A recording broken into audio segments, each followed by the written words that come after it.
Bonjour à tous, bienvenue dans cette nouvelle vidéo. Aujourd'hui je vais préparer 3 produits faits maison. Je vais préparer un sel de bain bicolore. Il sera à la rose et à la vanille. Je vais préparer un sérum concentré nourrissant et désaltérant pour le visage. Et un masque de beauté, nutrition et réparation Oricin Yo-Karité pour les cheveux. Je vais commencer par le sel de bain de couleurs. Je vais vous montrer ce que j'utilise. Donc déjà il me faut 2 pots pour mélanger chacune des 2 couleurs.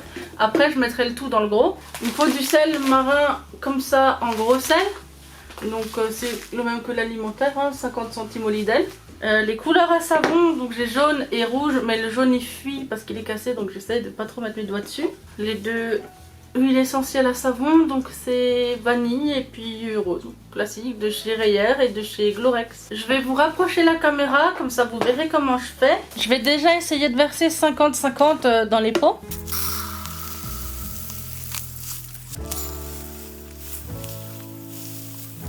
J'ai utilisé plutôt l'entonnoir, ça ira mieux. J'éviterai d'en mettre partout. Les grains sont juste un peu gros, donc du coup on est obligé de taper un peu. Je vais remplir le petit pot parce qu'il fait que 600 grammes. Alors que dans l'autre je peux mettre 1,2 kg. Donc si je mets à peu près la moitié de celui-là et entièrement celui-là, j'aurai les deux à peu près 500 grammes. Maintenant si c'est pas exactement 500 grammes, c'est pas grave.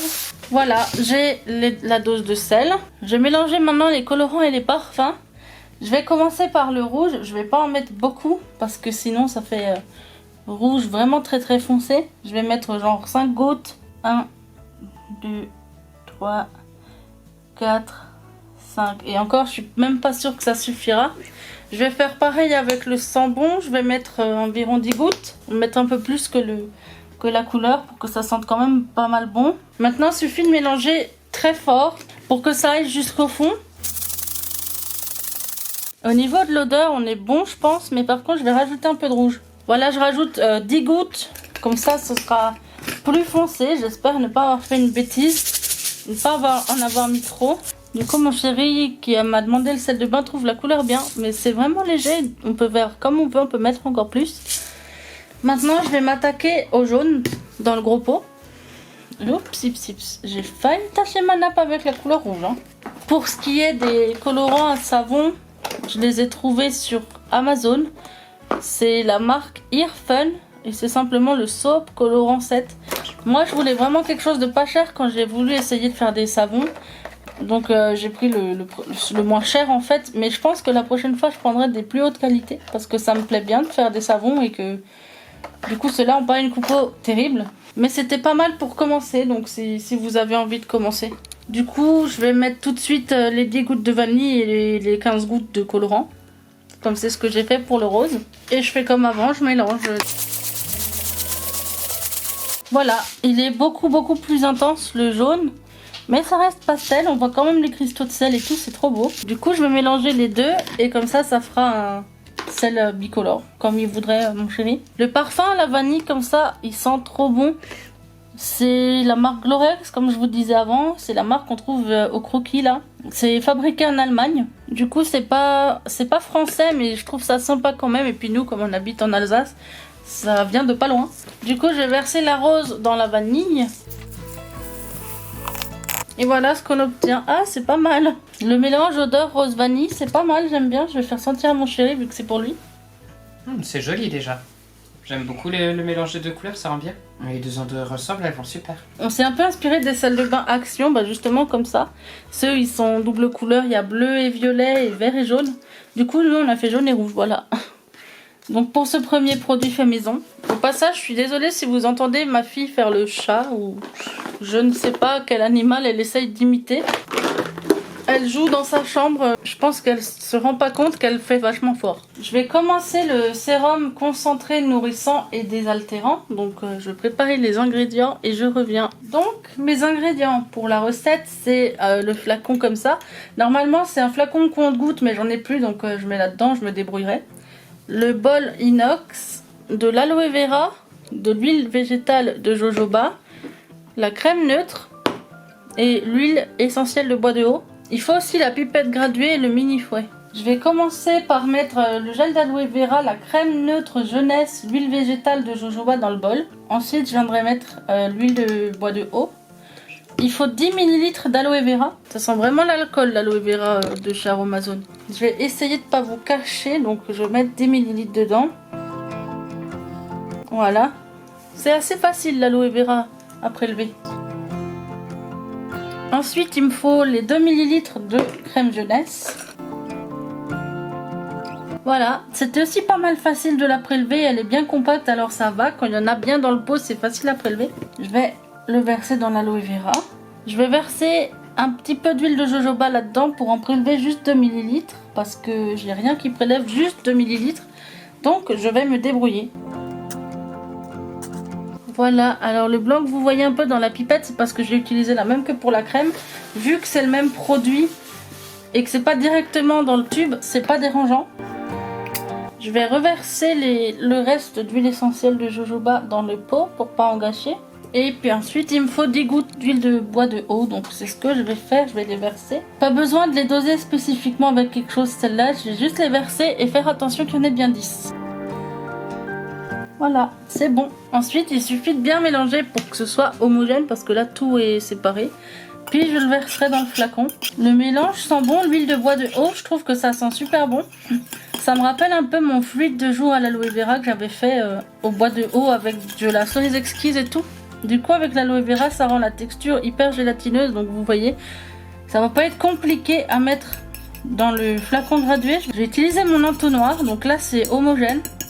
Alors c'est ce que je vais faire tout de suite. Dans le bol il y a un petit bac verseur ici, donc ça aide à bien viser, à ne pas faire n'importe quoi.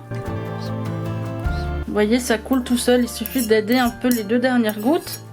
J'aime beaucoup cette texture, en plus dans la peau ça pénètre super bien.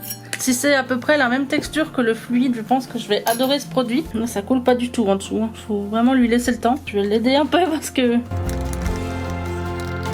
Voilà ce que ça rend, si c'est bien, si j'aime bien la texture et tout. Je pense peut-être faire une quantité plus grande. Le double ça remplirait déjà un peu mieux le flacon. Mais en tout cas ça a l'air trop bien comme crème. J'en ai fait un peu tomber à côté. Ça pénètre super bien la peau et tout. Ensuite je vais faire le masque de beauté, nutrition et réparation au ricin et karité. Donc les ingrédients. Il faut le flacon vert vide. Le mini fouet, le flacon gradué, le petit pot 25 ml. De l'huile végétale d'ylang-ylang, de pamplemousse et de ricin. Il faut le bol en inox. Et là, en train de fondre, il y a de l'huile de coco et de l'huile de karité. Je vais prélever 5 ml d'huile de coco. Alors l'huile de coco, c'est l'huile qui fond le plus facilement des deux entre le karité et la coco. Mon chéri m'a fait de l'eau à 80 degrés. Apparemment, le plastique, ça peut aller jusqu'à 80 degrés. Mais faites vraiment pas de l'eau bouillante parce que ça peut faire fondre le plastique. Désolée si vous voyez qu'ici j'ai un ongle qui a pas de vernis. J'avais un pansement et j'ai oublié que j'avais pas de vernis à cet ongle. Au passage j'ai aussi le doigt jaune à cause du colorant de tout à l'heure. Voilà, l'huile de coco elle est fondue, donc je vais en prélever 5 ml et le mettre dans le pot tout de suite. C'est pas totalement fondu, je sais pas si vous voyez, il y a un petit encore bout d'huile pas fondue, mais c'est pas grave, il faut que 5 ml. Voilà, c'est déjà prélevé, donc je vais le verser. J'ai racheté des pots plus grandes de coco et de karité parce que c'est vraiment les 2 huiles dont on a le plus besoin pour les produits capillaires. Je pense que j'en aurai pour une éternité. Pour le karité, il faut que j'attende encore un petit peu. J'ai un peu fondu l'huile de karité. Je vais essayer déjà de prélever 10 ml comme il en faut 40. Je vais y aller 10 par 10. La pipette, elle fait que 10. Mon chéri va venir m'aider à la tenir tordue parce que vous voyez, il y a encore un gros bloc là que j'arrive pas à fondre. J'ai déjà vite, je vais les laisser dedans. Et je vais essayer de fondre plus. Le beurre de karité c'est vraiment trop dur à faire fondre même avec de l'eau chaude. Donc je vais encore attendre un petit peu. J'ai réussi à prélever les 10 premiers millilitres. Je vais faire les 3 autres hors caméra, mais voilà. C'est pas évident de faire fondre le beurre de karité. Je trouve que ça fond beaucoup moins facilement que l'huile de coco. Mais bon, c'est pas très grave. Je vais faire ça hors caméra, comme ça ce sera moins long pour vous. Et comme ça j'aurai moins de montage aussi. Voilà, j'en suis à ma dernière pipette de karité. Il faut 45 ml d'huile de ricin. Je vais verser une fois 25 là-dedans et une fois 20. Voilà les 25. Et voilà les 20. Donc on a bien 45. Je vais mettre 3 gouttes d'ylang-ylang. Et 10 gouttes de pamplemousse. Ensuite, il va falloir que je mélange et ensuite que je mette au frigo pendant environ 20 minutes. Eux, ils disent le congélateur pendant 30 à 40. Mais chaque fois que je mets au congèle, c'est trop congelé. Je n'arrive plus à rien faire. Donc, je vais mettre au frigo.